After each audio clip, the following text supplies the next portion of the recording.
One of the most practical uses of critical thinking in everyday life is ferreting out fraudulent or nonsensical claims made by advertisers, media pundits, political figures, and religious leaders.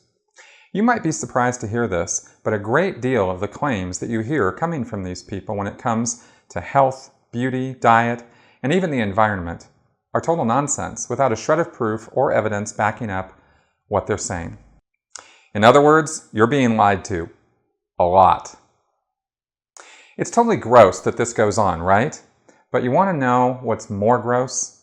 That we let ourselves fall for it simply because we aren't paying attention or don't know what to look for that will tell us when we're looking at pseudoscience. Pseudoscience? What's that? Pseudoscience literally means fake or phony science. If you didn't learn much about science in school and just think it's what you see on CSI or in the movies, you could get some very weird ideas about what scientists actually do all day. You're likely to believe that charlatans like Deepak Chopra actually understand something about quantum theory simply because he throws around scientific words like cosmic, evolution, transformation, or synchronicity. You mean the synchronicity of my cosmic transformation is not part of evolution? Or you might fall for buying that new diet pill that Dr. Oz is pushing because he has the letters MD after his name, and therefore anything he says must be sound and rational. As a doctor, he's a man of science, right? Oh, absolutely. Dr. Oz would never use flowery language in order to do anything as crass as make money. Really? This stuff is all around us every day, and far too many people are falling for it. But the good news is that you don't need a PhD in order to know when you're looking at real science and real facts. I thought it might be fun to demonstrate a very easy and specific way to recognize when you're looking at pseudoscientific claims. There are lots of ways to do this actually, and once you start spotting them, you're going to find it easier and easier to see. How bad of a problem is this?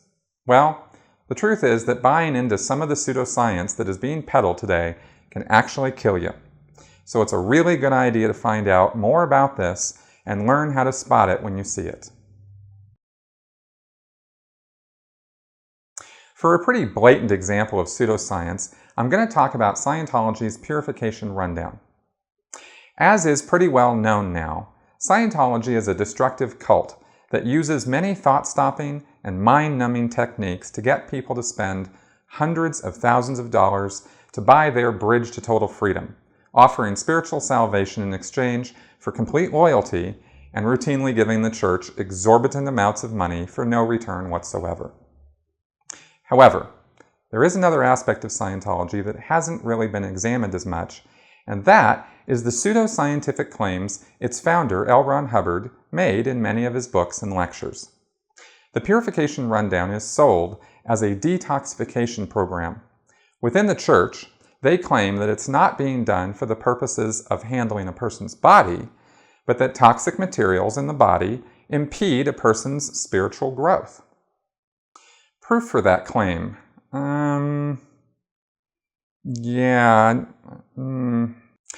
Purification Rundown is also used in Scientology's secular drug rehabilitation program, Narconon, to supposedly get drugs and other toxins out of a person's body so that they will be free from their debilitating effects and will no longer want to take drugs. That kind of sounds like handling a person's body to me. Now, as a person not trained in science, you could look at the materials that describe how to do the Purification Rundown, and you'd be faced with literally a whole book worth of information. There are doctors' recommendations and reviews, and the material sounds impressive enough. But here's the thing. Look at the words and phrases that are being used to describe the claims being made. There are words in any language that are used to express uncertainty or possibility. Examples of the kind of words I'm talking about are can, may, might, could, should, possibly, maybe, likely, reportedly, pretty sure. If I say that LSD could remain in the cells of a body after a person has taken it, I'm not really making a definite claim that this is true. It's the same if I say that LSD can lodge itself in the fat tissues of a person's body. It could. I mean, it might. Exactly. It might. Then again, it might not. And that's the point. It's ambiguous. And if you really break it down, it's not saying anything. Language is very important when you're examining the claims being made by anyone. The words I listed earlier are not used to state definite facts, but a person could read these statements as facts and think that LSD crystals are definitely lodged in their fatty tissues, and that they need to do something to get them out. Get out! Get out! The words that are chosen are used on purpose so that the people who are making these claims can't be sued or held liable. So am I nitpicking one or two statements or claims about the Purification Rundown?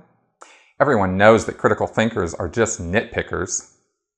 Not quite. Let's take a look and see. I went through and found every example where these words are being used to express vague possibility rather than exact fact, where the meaning is actually ambiguous in order to create an impression different than what the words actually mean. Here are 3 examples from within just the first 7 pages of the text. In reference to food additives. From research on these enhancers and preservers, it appears that a number of them are quite toxic, and the whole subject of food additives and preservatives has become a matter of concern to many people. In reference to perfume, findings seem to bear out that these chemicals floating about in the local supermarket as fragrances are actually toxic and can end up in the food products sold there. The most likely place for a toxic substance to lock up is in the fatty tissue. It has been said that in middle age and past middle age, a body's ability to break down fat lessens. So here we have, apparently, a situation of toxic substances locked up in fatty tissue, and the fatty tissue is not actually getting broken down. And so such toxic substances could accumulate. The most likely? It has been said?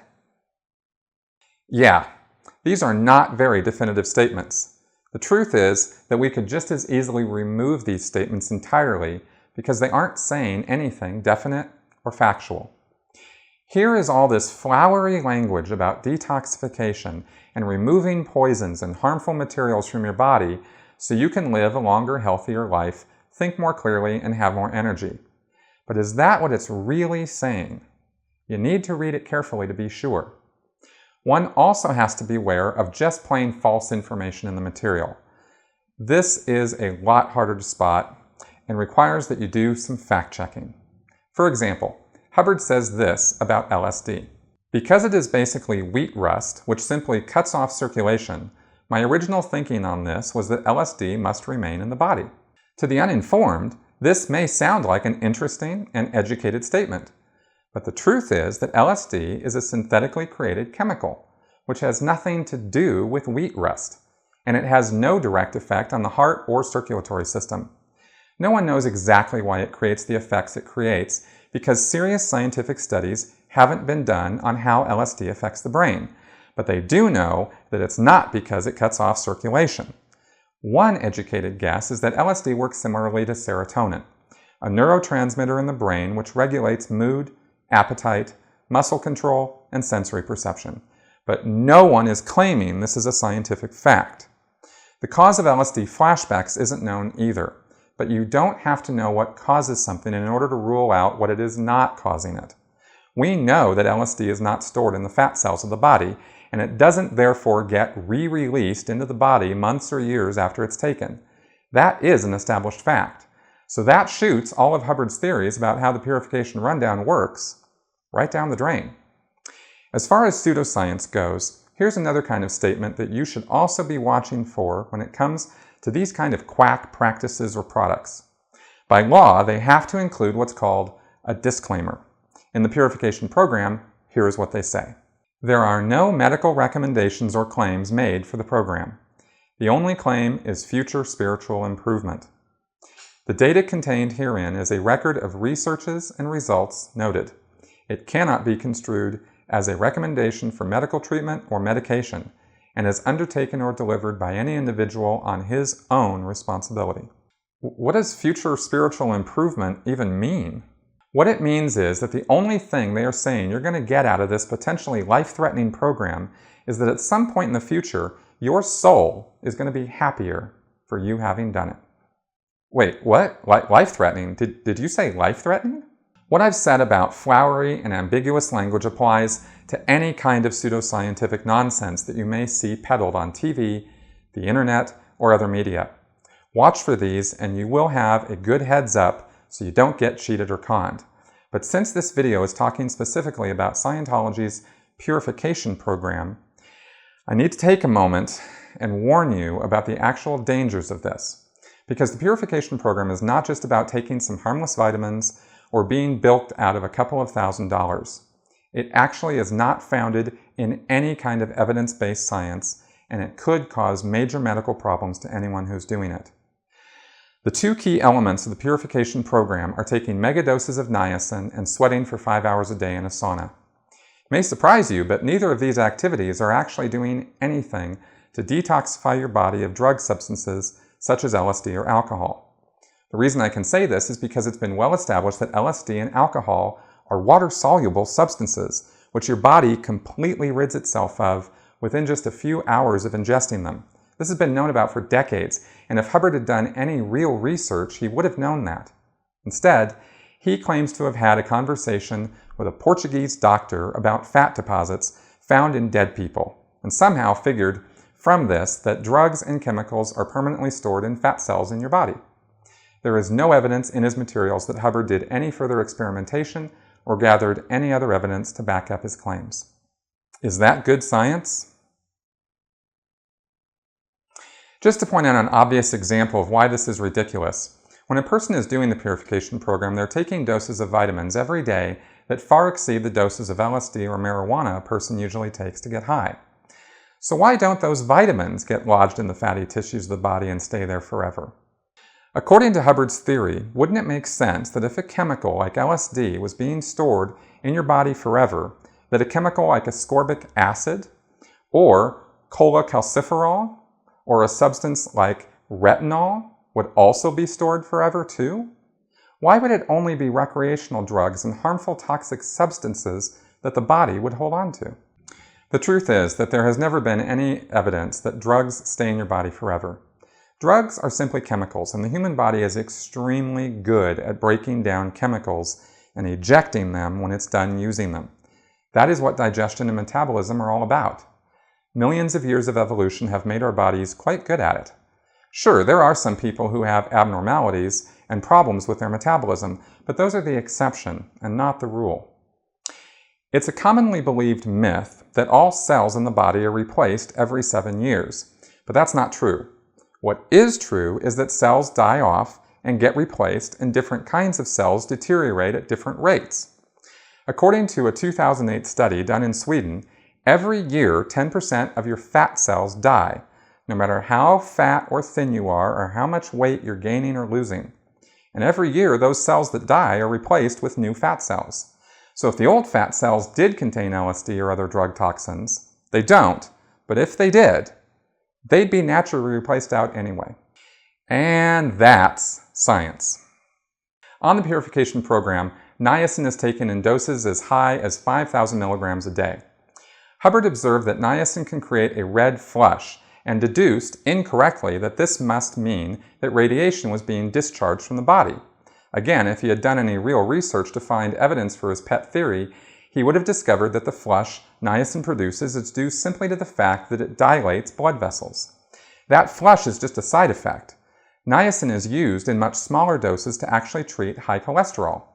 He also would have found out that you can overdose on niacin, and if you do, the following can occur. Severe skin flushing, combined with dizziness, rapid heart rate, itching, nausea and vomiting, abdominal pain, diarrhea.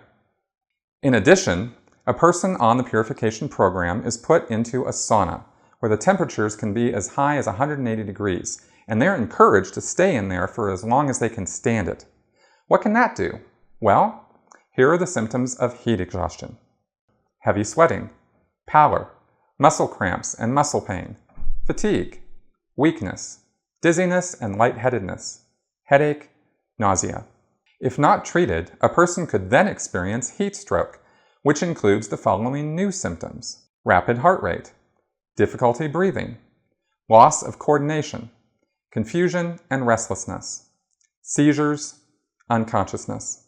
Now, if someone were indoctrinated to believe that they were going to experience drug trips or flashbacks in the sauna, could they mistake some of these dangerous and even life-threatening symptoms of heat exhaustion and heat stroke for a drug trip? Of course they could. And the result of that could be disastrous for their immediate and long-term health. If these are not handled properly, it could even result in death. Even if nothing bad happened and they recovered from these symptoms, they could still mistakenly think they had just run out some kind of drug from their body when in fact, they simply overheated themselves. The people who deliver the Purification Rundown in Churches of Scientology are not required to do any medical training of any kind. The only materials they are required to study are those written by L. Ron Hubbard. Should heat exhaustion or heat stroke symptoms appear, they too could mistake these symptoms for drug trips or flashbacks, which is what they expect to see. And they could even send a person experiencing these symptoms back into the sauna to run out the drugs. How do I know this? Because one of the jobs I used to do when I worked for the Church of Scientology was delivering purification rundowns. I realize now that I had no idea what I was doing. It's amazing that it requires 8 to 12 solid years of education for someone to become a medical professional. Yet somehow all that learning and discipline is discounted by the general public in an instant when some quack utters magic words like ancient wisdom or alternative medicine. No one ever claimed that medicine is an exact science that works 100% of the time. But at least in the world of science and reality, there's evidence and testing and thousands of hours of research done before any of it is unleashed on an unsuspecting public. Not so with pseudoscience. There are very sound and evidence-based medical principles behind detoxifying a human body. None of these principles are evident in Hubbard's untested pseudoscientific approach. It takes but a minute to make any claim you want. It takes years to back up those claims with real research and study. Before you put your health or your very life into someone else's hands, make sure they know what they're talking about and have done the hard work necessary to back up their claims. Thank you for watching.